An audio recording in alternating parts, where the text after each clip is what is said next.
You do not quit new genres because you have bad taste. You quit because expert you keeps judging beginner you like an angry manager who forgot what training day felt like. That is why great games can feel boring, clunky, frustrating, or just weirdly not for you in the first few hours. And by the end of this video, you will know exactly why that happens. Plus, free fixes that make new genres click faster without wasting your limited gaming time pretending confusion is part of the fun. This is based on psychology, real game examples like Elden Ring and Hades 2, and the deeply humbling experience of realizing your gaming identity is sometimes just a comfort zone in a cool jacket. So if you've ever looked at a beloved game and thought, I know this is good, so why does it feel bad when I play it? Stay with me, because the real problem is not the game, it's the civil war between beginner you and expert you. Picture this, it's 10:47 p.m, you've done your work, you've handled life, maybe your partner's settled, maybe the kid is finally asleep, maybe you've survived the spiritual damage of answering emails all day. You get one shot, one opportunity to seize a moment at gaming. So you load up the genre you always wanted to get into. Maybe it's Elden Ring, maybe it's Hades 2, and within 20 minutes you can feel the mood shifting. You're not immersed, you're assessing. Not, what is this game teaching me? More like, why am I bad at this? You miss timing, you do not understand the rhythm, the controls feel off, the loop feels repetitive, the world feels hostile, everyone online seems to love it, which somehow makes it even worse. Then expert you walks in. Expert you, the version of you that already knows what good feels like. Expert you, who can read your favorite genre in seconds. Expert you, who expected to feel smart, capable, and instantly hooked. And expert you looks at beginner you fumbling around and says, really? This is what we're doing tonight? So you quit. You go back to the familiar game, comfort game, not because it is better, because it lets expert you stay in charge. And that matters more than most people realize. By the end of this video, you will get three things. First, why beginner you and expert you are constantly sabotaging your ability to enjoy new genres. Second, the psychology that makes that conflict feel personal, expensive, and wildly shame-inducing. And third, three fixes you can use immediately, including one identity shift that makes this problem stop repeating. The first fix only takes 30 seconds. The second changes what you do tonight. And the last one is the permanent one. And once you see it, you stop treating new genres like a test you are supposed to pass on the first try. Here's the deeper conflict. You want expansion, you want more variety, more novelty, more range. You want to be the kind of gamer who can enjoy more than the same two comfort genres forever. But your brain wants protection. It wants low friction, fast competence, and proof that your precious, fragile, battle-tested game identity is still intact. That is where beginner you and expert you collide. Beginner you wants permission to be messy. Expert you wants results. Beginner you is trying to learn the genre. Expert you is asking why the genre has not already earned your respect. And when you only have an hour to play, expert you usually wins. Because familiar genres feel efficient. They let you skip the awkward part. You already know what matters. You already know what progress looks like. You already know which mistakes are normal and which ones are skill issues. In a new genre, all of that disappears. Suddenly, your instincts are wrong, your confidence drops, your time feels at risk, and that thing that was supposed to feel exciting starts feeling like unpaid homework with boss music. That is the real tragedy, not that you are bad at the genre, but that expert you mistakes beginner friction for a sign you will never belong there. And the next spot explains exactly why that misunderstanding happens. Here's the mental model. Expert you judges outcomes, beginner you needs reps. That is the whole thing. When you enter a new genre, beginner you is doing the most important work. Learning the rules, reading the signals, building pattern recognition, figuring out what the game is even asking from you.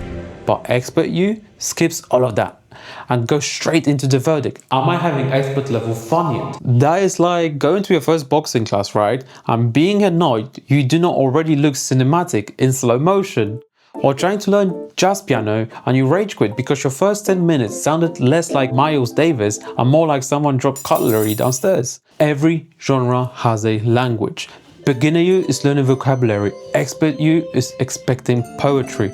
Elden Ring is not just hard, it is a language of spacing, stamina, timing, patience, observation, emotional composure, and emotional damage. When something that looks like a haunted horse stacks auditor kills you in 2 hits. Hades 2 is not just fast, it is a language of rhythm, build logic, run adaptation, positioning, and learning to treat each failed run as information.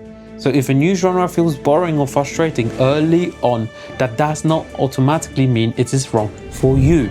It often means beginner you is still collecting raw data while expert you is already filling the review. Keep that in mind because it changes the last tip completely. This beginner you versus expert you conflict is not just a nice story. Psychology explains it very well.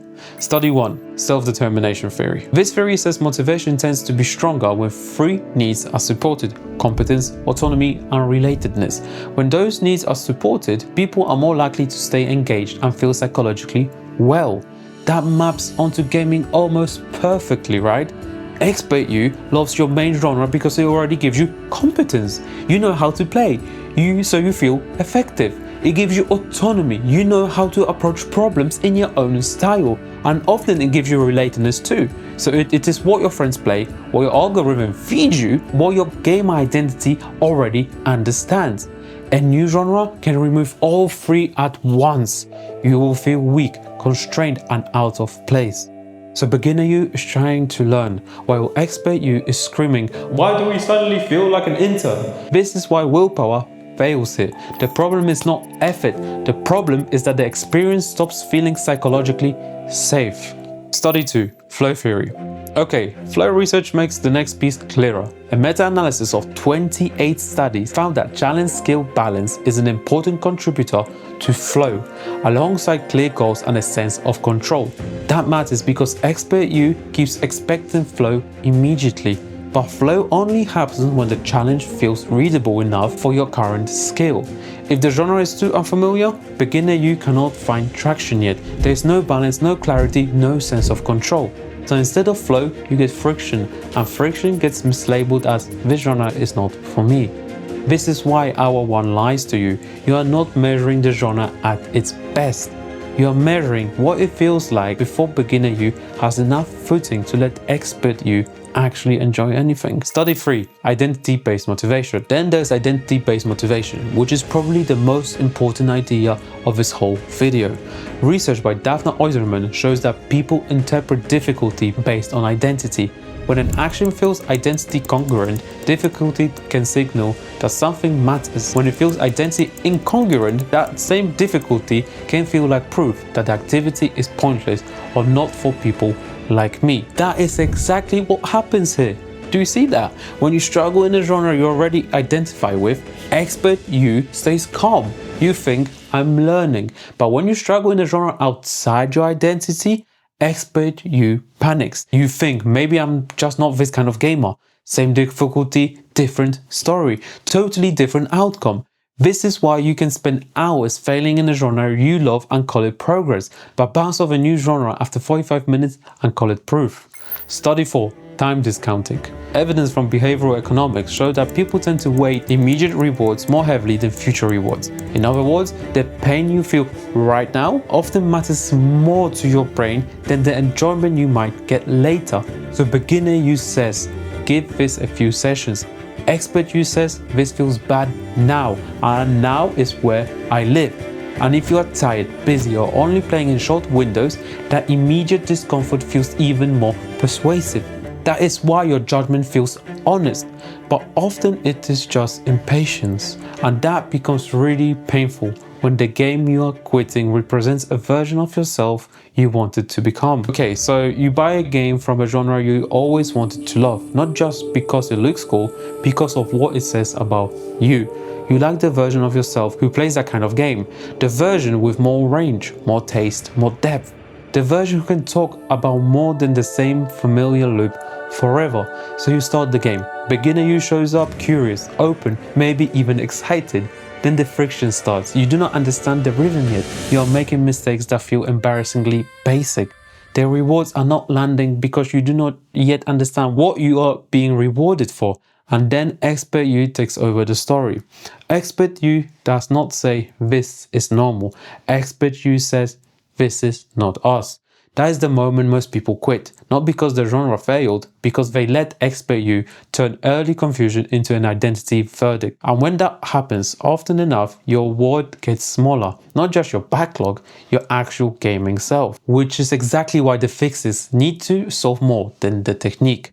They need to solve the relationship between beginner you and expert you. Fix 1. Separate the two use. Before starting any new genre, do this for 30 seconds. Step 1. Say beginner you is playing tonight. Expert you is observing. Step 2. Set one beginner goal only. For example, I'm learning dodge timing, or I'm learning what a good run looks like.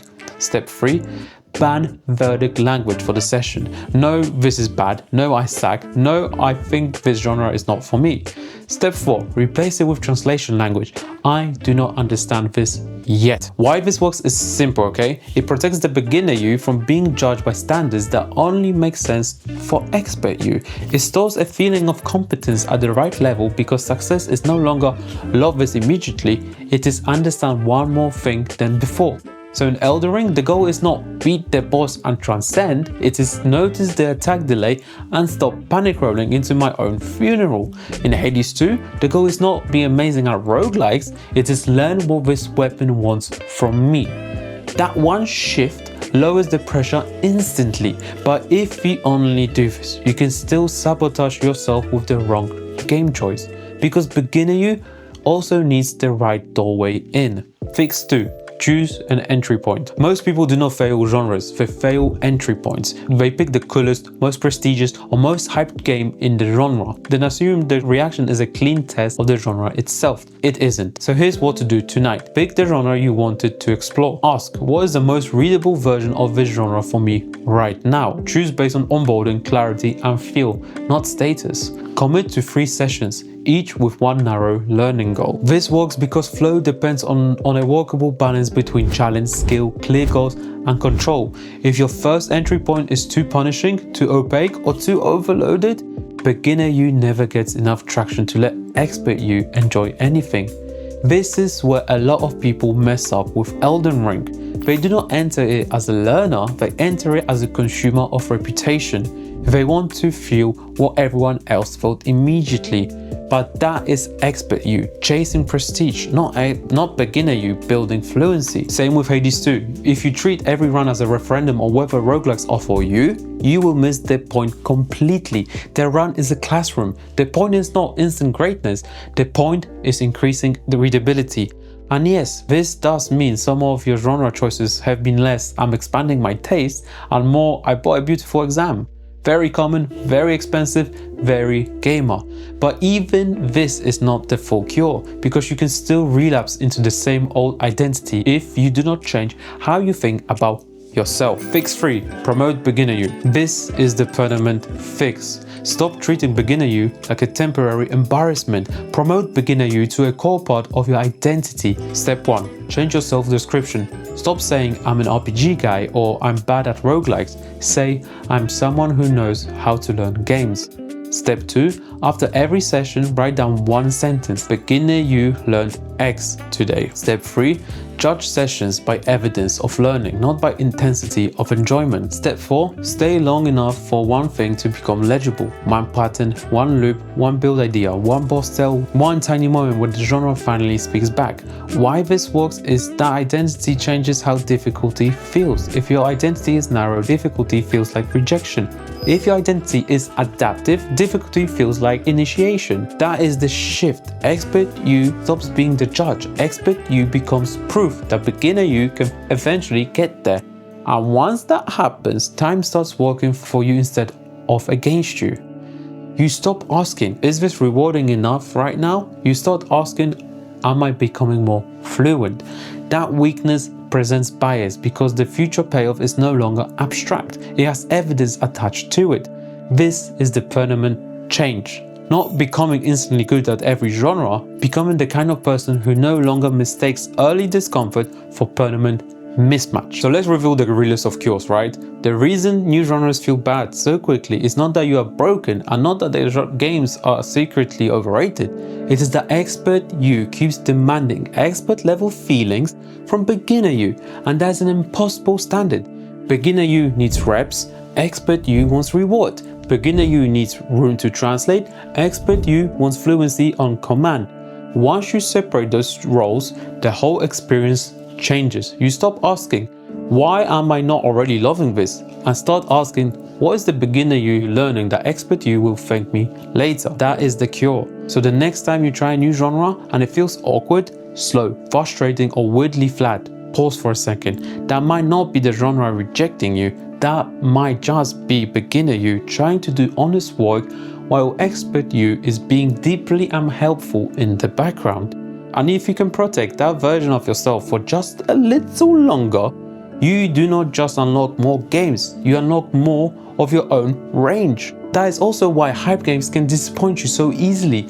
Expert you often arrives before the game even starts, carrying expectations the real experience cannot match. In my video on the psychology of hyped games, I break down how expectation can now sabotage enjoyment before beginner you even gets a chance to form a real opinion. So I'm curious, what genres does beginner you want to learn but expert you keeps shutting down? Drop in the comments and tell me the exact moment you usually quit, because once you spot that moment, you can finally stop mistaking it for the truth.